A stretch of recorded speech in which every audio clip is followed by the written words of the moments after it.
If you like granola bars, you can always eat the ones you buy in the store if you like chewing on particle board. Or you can make my easy, healthy, chewy, crunchy granola bars. And the best thing is you can customize them with all your favorite crunchy, chewy things like I do mine. The first thing is you have to preheat the oven to 325 degrees, which I've done. You prepare a 9 by 9 inch square pan, and I line it with parchment paper. So here's how I do it. I cut 2 strips of about 9-inch wide parchment paper, and you're going to line them crosswise, but here's the thing. I put books on these overnight to straighten them out, and they still curled. But anyway, so you put one sheet across like this, and you put the other sheet the other way, and you keep these little long edges so you can have sort of handles to pick them up when they're done. So tinfoil did not work for me. Parchment paper works the best. So there it's lined up. You can kind of crease a little bit to keep them in place. And then you can grease it with a spray, that spray stuff. I don't like it because I don't like the smell. So I just use my little mixture of canola oil and butter, and I just grease the pan. This is probably the hardest part of the recipe, is just preparing the pan. Otherwise, everything is really, really super easy. So you just kind of grease it all around like that, and that's good to go. So I'll set the pan aside. Okay, now here's the recipe. You get a big bowl, and we're going to start with 2.5 cups of oatmeal. This is regular oats. It's not the instant ones, just regular ones from the store.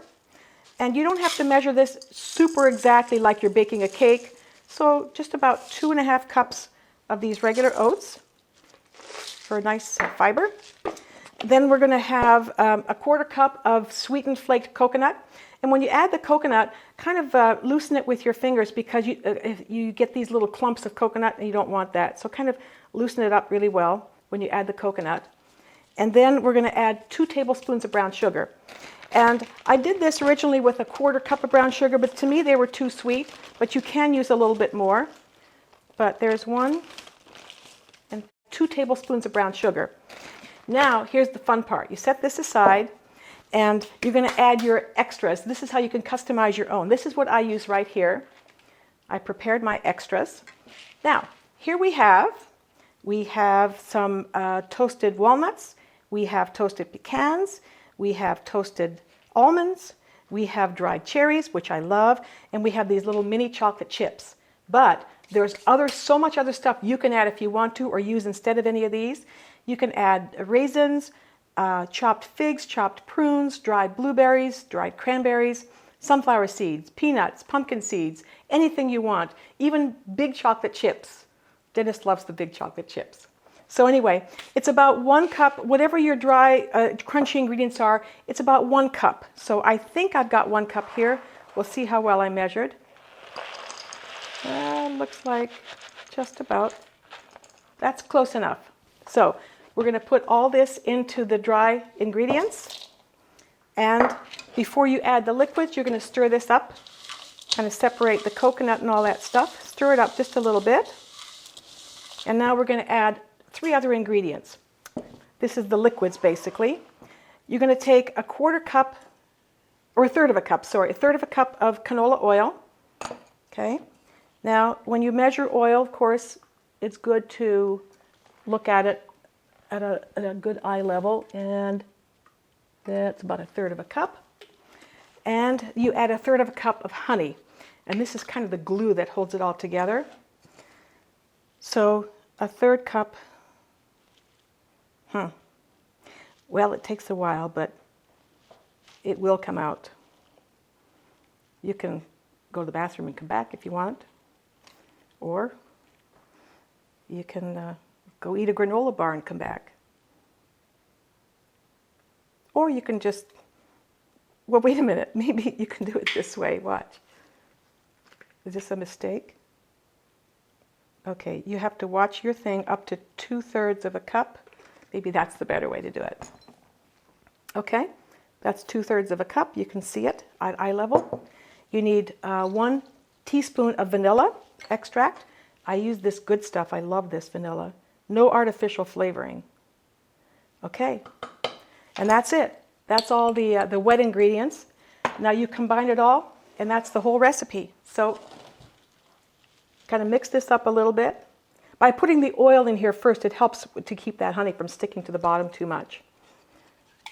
So you put it in here, combine it really well, and make sure you use a big enough bowl because you want to have to kind of go up the sides a little bit. So you'll feel it, it almost gets kind of heavier as you stir it, but that's good.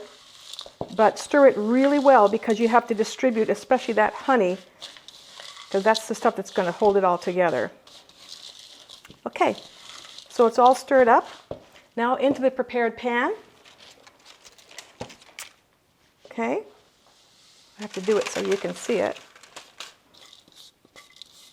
These spatulas are so great for clearing out bowls and stuff. These soft silicone spatulas. Now you press it down into the pan, but you have to really press it down into the pan. So it's kind of a messy job, so I like to use a latex glove. But you can do it with your bare hand, and you press down really, really well. If you don't think this is important, I'm telling you, you've got to press it really hard. If you don't think it's important, talk to the hand, okay? Because I'm telling you, you have to do this. So you press down all over, get into the corners, turn it, keep pressing. I've even done this with the bottom of a glass that's kind of flat, or like a measuring cup that's flat. You can be creative if you want, anything that's kind of flat. But if you press hard enough, use your whole palm of your hand, press really hard all the way around. That's it. Don't talk to this hand. Now it's ready for the oven. It's been preheated to 325. You put it in the oven for 30 minutes. And after 30 minutes, you take it out. Okay, after 30 minutes, you take it out of the oven and put it on a cooling rack. And here's the thing, you have to cool it in the pan. Don't try to cut it until it completely cools. That's my little secret. And this is important. If you don't think it's important to cool it in the pan, talk to the hand. Okay, this is how they're going to come out of the pan. They're nice and cool now. The paper will come off because you prepped it really well. See, it peels. See how nice and sticky and shiny it is on the bottom?